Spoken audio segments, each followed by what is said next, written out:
I really hope that there's a charger out there.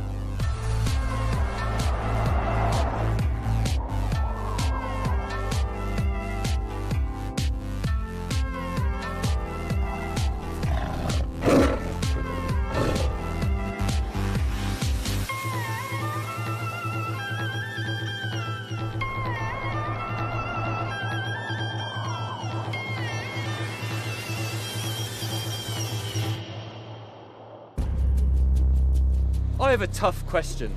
If your mobile phone runs out of battery in just a few minutes when it's -20, what will one of China's best new energy vehicles do when it's -40? Well, today we're going to find out. My name is Elliot. Behind me is the NIO ES7 or EL7 in Europe, and we're taking a trip to one of China's most northern points, where we're going to search for the elusive Northern Lights, one of my childhood dreams. We must be mad. Welcome to Rev.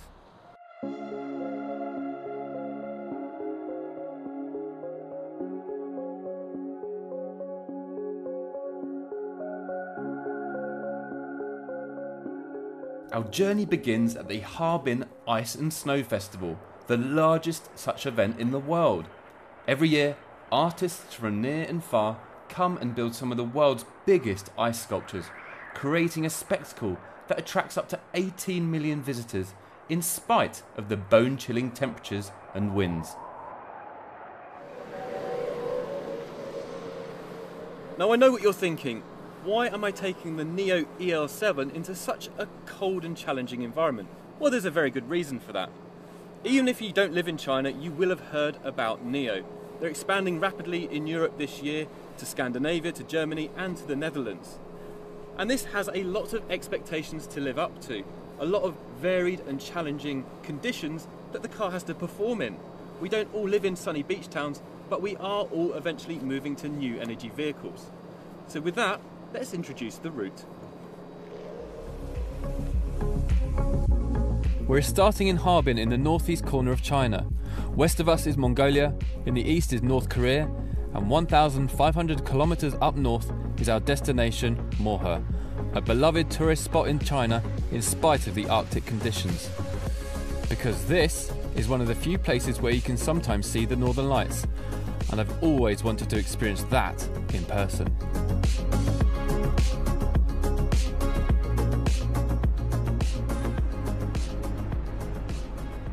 This is the Harbin Siberian Tiger Park and it's feeding time. Now it's important to remember that these Siberian tigers in front of me right here, which are massive, are native to the area that we're going in the north of China, as are brown bears. So this is not a place you want to run out of electric juice in our NIO EL7. However, NIO has us covered in two ways. The first is with NIO Power, where a little van will come along if we get stuck and give us a little bit of a charge.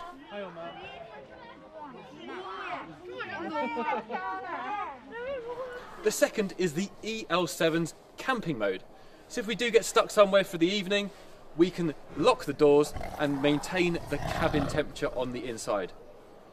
Now hopefully we don't have to use any of those and we won't be seeing these tigers in real life again. There is just one giant obstacle, the 1,500 kilometre road from here to there. And I already told you how scarily cold it gets up here, which we are led to believe batteries hate. But it's also filled with steep mountain passes, which batteries also don't love. And only a few charging points, which means the NIO EL7 really has to live up to its range promises to get us there.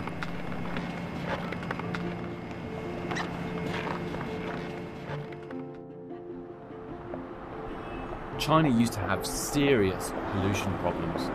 One answer was to make EVs hugely attractive through tax and other incentives. Today, they are everywhere in cities like Shanghai, Beijing or Harbin. Life in a Chinese city with an EV is easy. Chargers are everywhere, they rarely need maintenance, and performance is excellent. And so seeing EVs in every parking lot has become completely normal.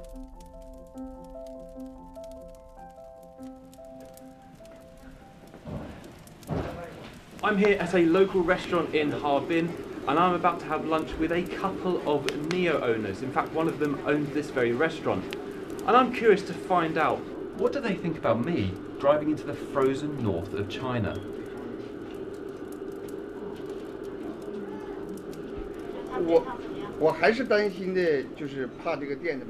My main concern for you is charging. I'm a little bit anxious because I don't know how many kilometers you can drive between charging and the cold. But I feel confident the service technicians can help you if there's a problem. That's what we all do if we have questions. We ask them. Right now it's the Chinese New Year, and I want to wish you a pleasant journey and a safe trip.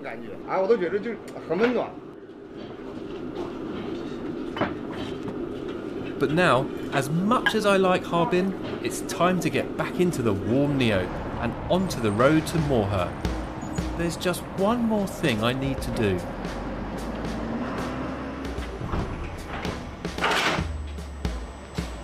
As you can see behind me, we're at a NEO battery swapping station. This ET7 behind me is getting its battery changed in just 3 minutes. We're actually next, but this will be our last battery swap before driving 1,500 kilometers north. So we've got the Arctic route up north, and that's going to have all of our battery charges all the way up, but this is actually the last power stop. This ET7 is almost finished. We're next in line, so we better get going. This one, 这个。对。然后点右边那个。好的，这个。对。Order placed. Power swap now. 哎，好，下上了。Waiting ahead. I pay attention to the queue number. 然后稍等，然后轮到您，咱们就可以。好的。Good. There is a lot of hope for graphite batteries to radically reduce charging times in the near future. But they're not in mass production just yet, and so this is currently the quickest way to get back onto the road.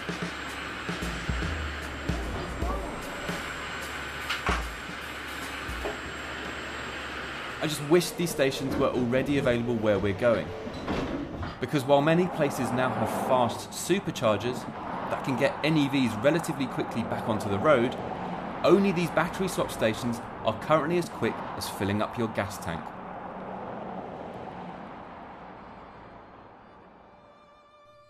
China is a vast country, and the differences between urban and rural areas can be stark. These futuristic battery swap stations make city life with EVs easy, and I can only hope they will come to more and more areas.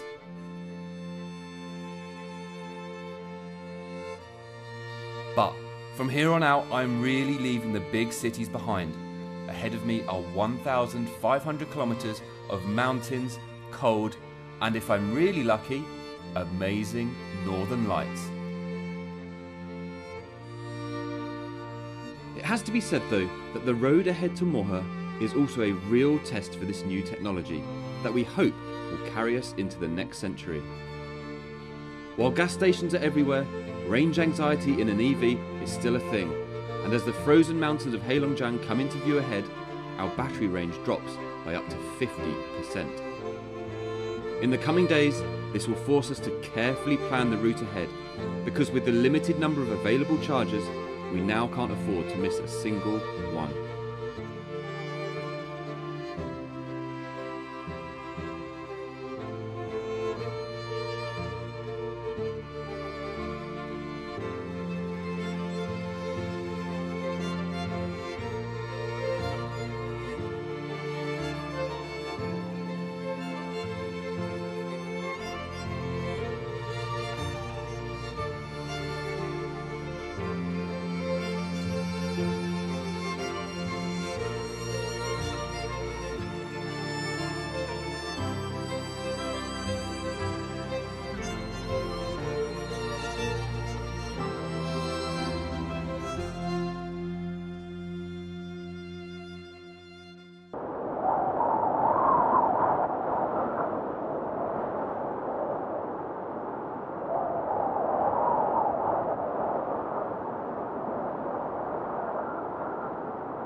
I really hope that there's a charger out there.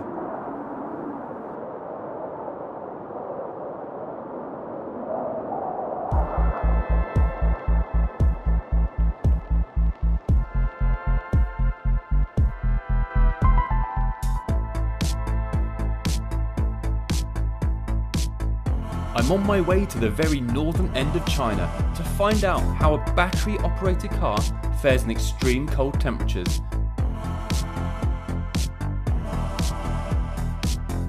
And hopefully to also see the elusive Northern Lights.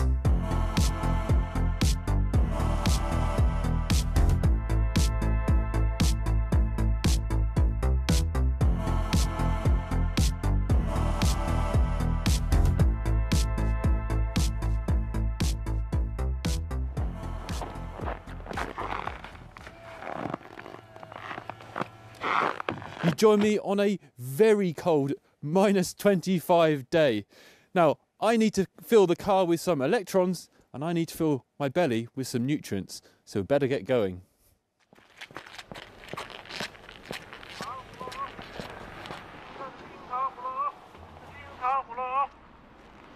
There is something I have to tell you about Northerners. Even on the coldest days, many don't wear gloves. You could get the impression they're just tough, because life here definitely is not easy, but you'd be missing so much. Even in the most remote corners here, we are constantly being approached by friendly and curious people.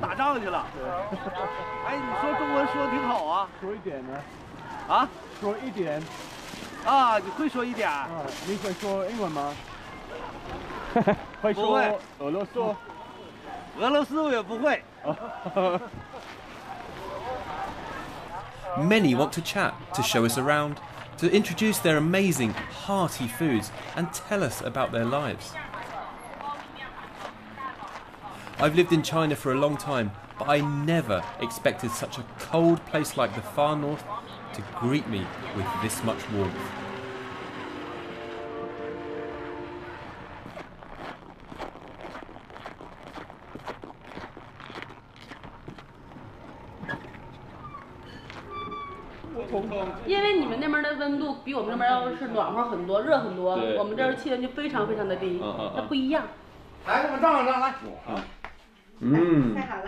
Wow, 这么多。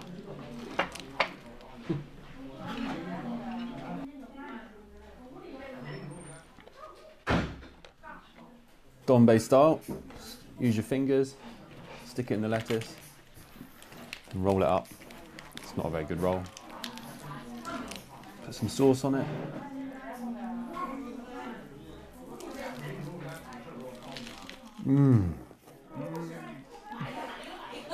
Home cooked food is the best.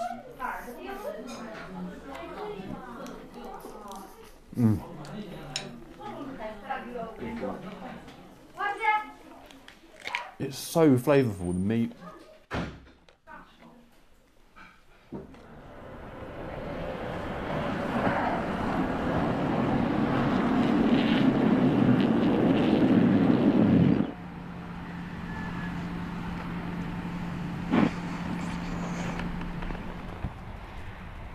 Now I suppose it's time we talked about the Neo EL7, which has been our trusty steed for the past few days. And here we are with Chinese heritage against Chinese future. And look at this fantastic colour. This bright orange really stands out against the snow here. Now we've been driving quite challenging conditions, as you can see, and all of the technology which is packed inside has been really useful. So it's got automatic high beams which dip when it sees oncoming cars. It's got the cameras, the LiDAR, which helps us to relax a bit more in the cabin. And it's not just that, but our car has the 100 kilowatt-hour battery, which is giving us more than enough range to get through these mountainous passes and hilly roads in this area. One more thing, we've got snow tyres, really useful, as you can see.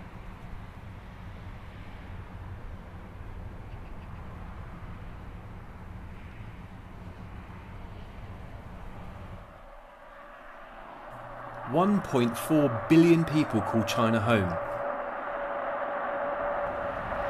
But even though Heilongjiang is one of its larger provinces, just 32 million people live here.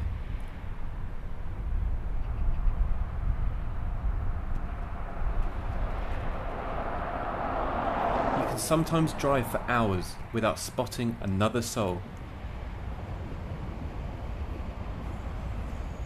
Until suddenly a train appears in the night, on the way to where you are going, to Mohe.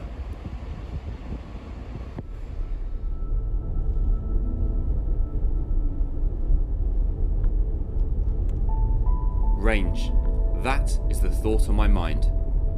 Even after nearly 5 days on this trip, through cities, mountains and over bumpy roads, I find the seat still comfortable and the ride just right. I expected to be exhausted. Instead, my mind imagined snowdrifts blocking a road or hungry tigers finding me late at night. 10 years ago, NIO and its electric vehicles didn't even exist. Just now, NIO announced they're building 1,000 more chargers in rural China. I think 10 years from now, range won't be on my mind.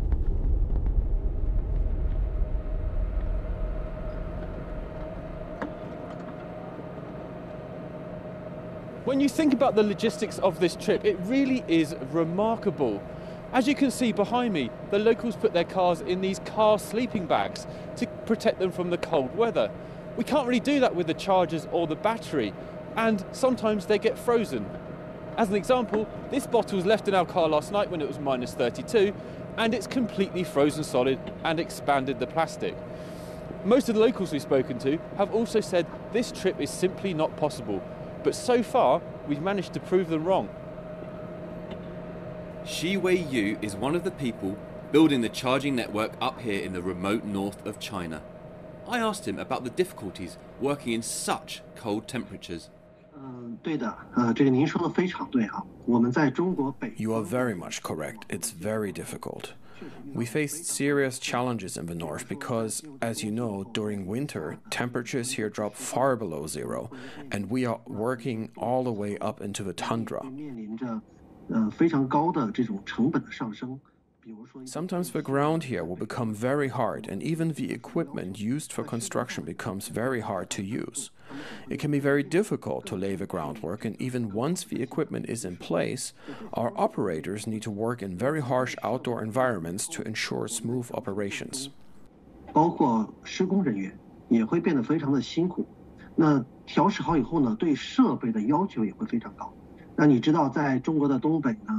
You know, on January 20th this year, the area around Mohe dropped to minus 50 degrees Celsius. That's the lowest measured temperature since 1969. And we need to keep the equipment running regularly, even in such circumstances.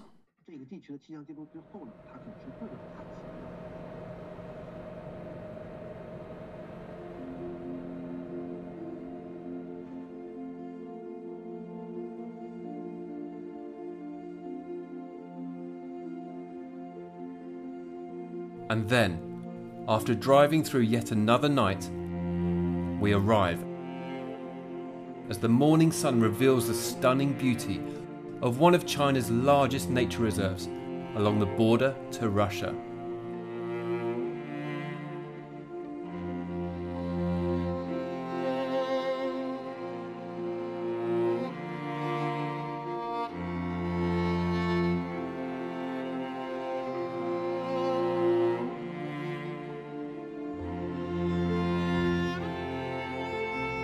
There are many things we need to do to preserve the world we love.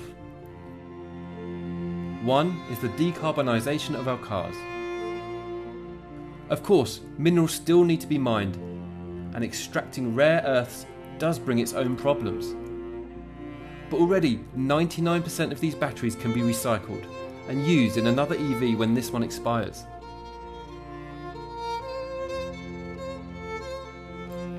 We didn't get to see the Northern Lights on this trip,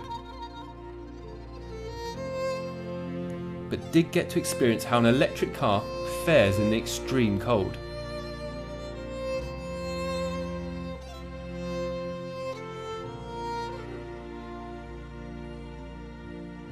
without carbon spilling out of our exhaust, completely silent, leaving little more than tyre marks.